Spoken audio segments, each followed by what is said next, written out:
Video की शुरुआत में ही वॉशिंगटन के रीगल बिल्डिंग में बजी तालियां सुना देना चाहते हैं ताकि शुरू में ही आपको पता चल जाए कि जिस झूठ को आप पिछले 11 साल से सच मानकर जी रहे थे, उस पर ताली बजा रहे थे, उसका पर्दाफाश हो गया है। साथियों, आप में से बहुत से लोगों की H-1B वीजा के रिन्यू को लेकर भी लंबे अरसे से एक डिमांड थी। अब ये निर्णय लिया गया है कि H-1B वीजा को रिन्यू करने के लिए आपको अमेरिका से बाहर नहीं जाना पड़ेगा।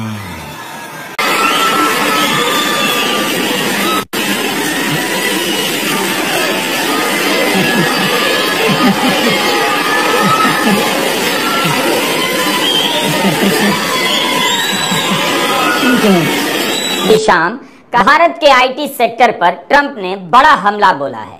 यह इतना बड़ा झटका है कि इसके कारण अमेरिका से लेकर भारत तक में इंजीनियर सड़कों पर आ जाएंगे। भारत में इंजीनियरिंग की पढ़ाई करने वाले लाखों छात्रों पर भी असर पड़ेगा। भारत से लाखों छात्र लोन लेकर अमेरिका पढ़ने जाते हैं, इस उम्मीद में कि वहां नौकरी मिल जाएगी तो लोन चुका देंगे। उनके लिए वहां नौकरी के दरवाजे बंद हो गए हैं। पहले ही भारत के आईटी सेक्टर में नौकरियां कम हो रही हैं, छटनी हो रही है। अब अगर अमेरिका में काम करना मुश्किल हो जाएगा तो इसका असर भारत की बड़ी बड़ी आईटी कंपनियों पर भी पड़ेगा। इसमें प्रधानमंत्री नरेंद्र मोदी वॉशिंगटन गए। वहां उन्होंने कह दिया H-1B वीजा का नवीकरण करने के लिए भारत नहीं आना पड़ेगा, इसका पायलट प्रोजेक्ट शुरू हो रहा है, अमेरिका में ही काम हो जाएगा। वहां लोगों ने इस बात पर तालियां बजाई और मोदी मोदी के नारे लगाए। आज 20 सितंबर 2025 है।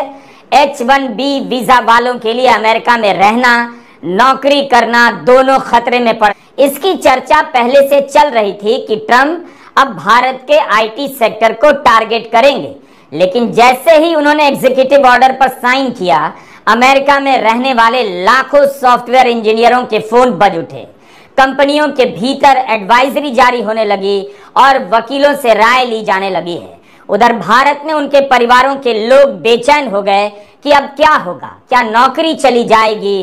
भारत के लोगों ने कभी नहीं सोचा होगा कि इस वीडियो में अमेरिका के राष्ट्रपति जहां साइन कर रहे हैं, उसका असर पटना से लेकर आरा, बक्सर, भागलपुर सब जगह पड़ने वाला है। इन्हीं जगहों के लोग अमेरिका में काम करते हैं और बेंगलुरु, पुणे के आईटी सेक्टरों को सजाते हैं। It will set up a new pathway, a new visa pathway for foreigners of extraordinary ability who are committed to supporting the United States for a payment of $1 million to the U.S. Treasury, or if a corporation is sponsoring them, $2 million by that corporation, and that will give them access to expedited visa treatment as part of this new Gold Card program. And one of the biggest problems we have is that people, they go to the best schools and they do great and they get great marks, and then they're thrown out of the country. You're not allowed to stay. This way a corporation will be able, sort of like a signing bonus in baseball or football, a corporation will be able to